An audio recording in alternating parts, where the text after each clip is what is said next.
Assalamualaikum warahmatullahi wabarakatuh. Perkenalkan, nama saya Nurul Fadila.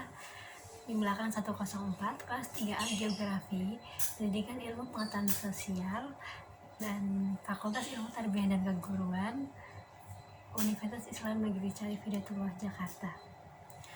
Tugas video ini ditujukan untuk memenuhi tugas akhir mata kuliah Psikologi Pendidikan.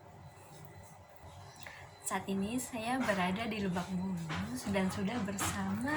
Perkenalkan, nama saya Azizah Yunisa. Saya siswi kelas 8 SMP IT Al-Falah Songgom serta sekaligus santri Pondok Pesantren Modern Al-Falah Jatiroke Songgom, Brebes, Jawa Tengah. Jadi Nisa itu seorang siswi sekaligus santri. Baik, di sini saya akan menjelaskan tentang tipologi belajar ya Nisa. Tipologi belajar adalah metode yang digunakan untuk memfasilitasi proses pembelajaran dan cara siswa mengambil, mengorganisir, dan memproses informasi. Adanya tipologi belajar adalah agar setiap pelajar bisa menyesuaikan cara belajarnya dengan diri sendiri dan dengan mudah memahami dan juga berinteraksi dalam mata pelajaran tertentu tersebut gitu. Jadi ada 3 tipe belajar. Yang pertama itu tipe visual. Tipe belajar visual menitik beratkan ketajaman penglihatan. Artinya bukti-bukti konkret harus diperlihatkan terlebih dahulu agar siswa paham. Kemudian ciri-ciri siswa yang memiliki gaya belajar visual adalah kebutuhan yang tinggi untuk melihat dan menangkap informasi secara visual sebelum ia memahaminya. Yang kedua itu tipe auditori. Tipe belajar auditori mempunyai kemampuan dalam hal menyerap informasi dari pendengaran. Metode pembelajaran yang tepat untuk siswa model seperti ini harus memperlihatkan kondisi fisik dari siswa. Siswa yang punya gaya belajar auditori dapat belajar lebih cepat dengan menggunakan diskusi verbal dan mendengarkan apa yang guru katakan. Yang ketiga, tipe kinestetik. Tipe belajar kinestetik merupakan aktivitas belajar dengan cara bergerak, bekerja, dan menyentuh. Siswa seperti ini mempunyai keunikan dalam belajar selalu bergerak, aktivitas panca indera, dan menyentuh. Siswa seperti ini sulit duduk diam berjam-jam karena keinginan mereka untuk beraktivitas dan bereksplorasi sangatlah kuat. Setelah kita mengetahui definisi tipologi belajar dan tipe-tipe belajar seorang siswa, sekarang kita langsung aja bertanya ke Dek Nisa tentang tipologi belajarnya. Yang pertama, menurut Nisa, apa tipologi belajarnya Nisa? Kemudian apa sih alasan Nisa memilih tipologi belajar tersebut? Tipologi belajar yang bisa pakai yaitu tipologi auditori, karena dengan cara mendengar lebih cepat memahami apa yang guru jelaskan. Menurut Nisa, kelebihan atau keunggulan dari tipe auditori yang ada di diri Nisa itu apa sih? Lebih cepat menghafal, merasa percaya diri dan berani ketika harus berbicara di depan orang banyak, mudah mengingat informasi yang didengar. Menurut Nisa, bagaimana caranya membuat pembelajaran itu bisa berhasil dengan tipe auditori? Caranya dengan mendengarkan dengan baik, dengan fokus, melakukan diskusi atau bertanya kepada guru atau teman-teman. Apakah ada cara khusus yang digunakan oleh Nisa untuk lebih bisa memahami pembelajaran? Cara khusus yang Nisa pakai biasanya bertanya kepada guru tentang materi yang belum Nisa pahami. Bagaimana cara itu bisa mendukung keberhasilan untuk mencapai tujuan akademik yang diinginkan? Karena dengan cara kita sering bertanya akan menambah wawasan. Mungkin dengan wawasan yang kita dapat mendukung audit.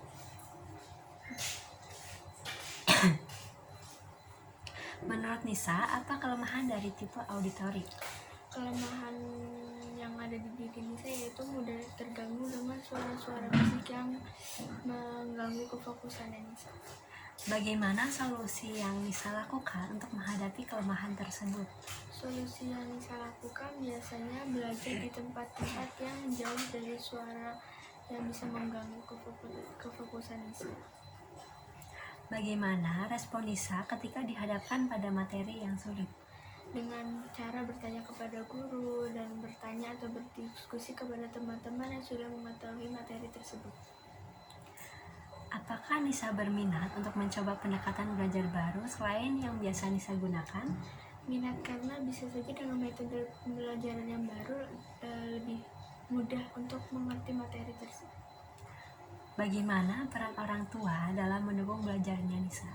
Selalu memberikan semangat, selalu menghargai dengan nilai yang Nisa dapat, terus membiarkan Nisa untuk memilih gaya belajar yang Nisa sukai. Apakah ada faktor luar atau eksternal yang sekiranya dapat mengganggu belajarnya Nisa? Ada contohnya dari faktor lingkungan, faktor keluarga, faktor teman. Kemudian apakah ada hambatan internal dari diri Nisa yang mengganggu belajarnya Nisa? Ada contohnya seperti kesehatan, merasa jenuh, kemampuan, dan rasa malas. Bagaimana Nisa mengatasi hambatan internal tersebut? Dengan cara menjaga kesehatannya Nisa, terus melakukan refreshing agar tidak merasa jenuh, serta mendapatkan motivasi ketika sedang malas belajar. Terutama dari orang tua. Terkait perkembangan pribadi, apakah perkembangan pribadi dapat mempengaruhi belajarnya Nisa? Ya, sangat mempengaruhi. Ketika terjadi suatu perubahan signifikan di hidup Nisa, apakah hal tersebut mempengaruhi belajarnya Nisa? Ya, sangat mempengaruhi. Contohnya pada saat adanya pandemi corona dan adanya pembelajaran jarak jauh. Oke, baik, di sini saya akan menyimpulkan observasi yang saya lakukan, ya, wawancara bersama Nisa. Jadi, berdasarkan jawaban-jawaban yang diberikan oleh Nisa, kita dapat mengaitkan dengan beberapa teori pembelajaran, termasuk teori Bloom, atau lebih dikenal dengan taksonomi Bloom. Yang pertama kali diterbitkan pada tahun 1956 dan kemudian direvisi pada tahun 2001. Ada beberapa jawaban Nisa yang berhubungan dengan teori-teori tertentu. Yang pertama itu tipologi belajar atau taksonomi Bloom. Nisa cenderung memiliki tipologi belajar auditori yang berfokus pada pendengaran. Hal ini dapat dihubungkan dengan taksonomi Bloom, terutama pada tingkatan pemahaman, di mana mendengarkan dan memahami informasi merupakan langkah awal dalam proses pembelajaran. Yang kedua itu kelebihan tipe auditori, teori kecerdasan majemuk Howard-Gardner. Kecepatan menghafal dan rasa percaya diri di dalam berbicara di depan orang banyak dapat dikaitkan dengan kecerdasan verbal linguistik dalam teori Gardner. Kemampuan auditori Nisa juga dapat dikaitkan dengan kecerdasan musikal karena belajar melalui pendengaran. Yang ketiga itu strategi pembelajaran efektif, teori pembelajaran aktif. Nisa menyebutkan bahwa pembelajaran auditori berhasil dengan mendengarkan dengan baik, fokus, dan berkomunikasi. Ini mencerminkan pendekatan pembelajaran aktif di mana siswa terlibat langsung dalam proses belajar seperti diskusi dan komunikasi. Yang keempat, penanganan kelemahan, teori multiple intelligence Howard-Gardner.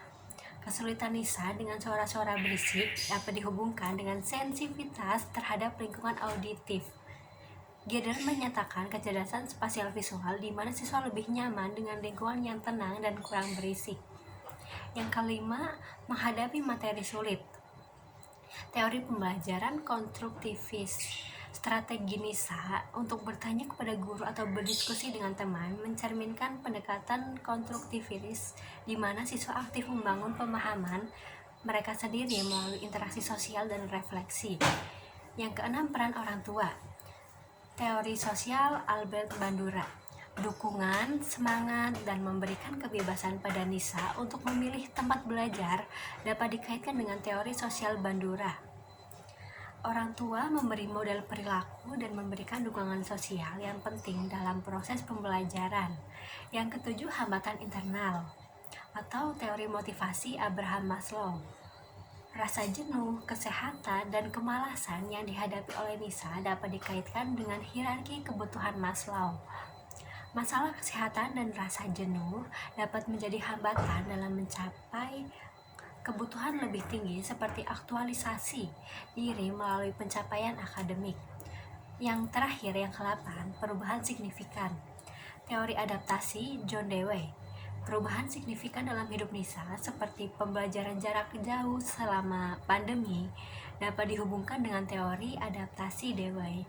Siswa perlu mampu memahami beradaptasi dengan perubahan dalam lingkungan pembelajaran untuk tetap berhasil. Sekian video dari saya, kurang lebihnya mohon maaf. Wabillahi taufiq wal hidayah. Wassalamualaikum warahmatullahi wabarakatuh.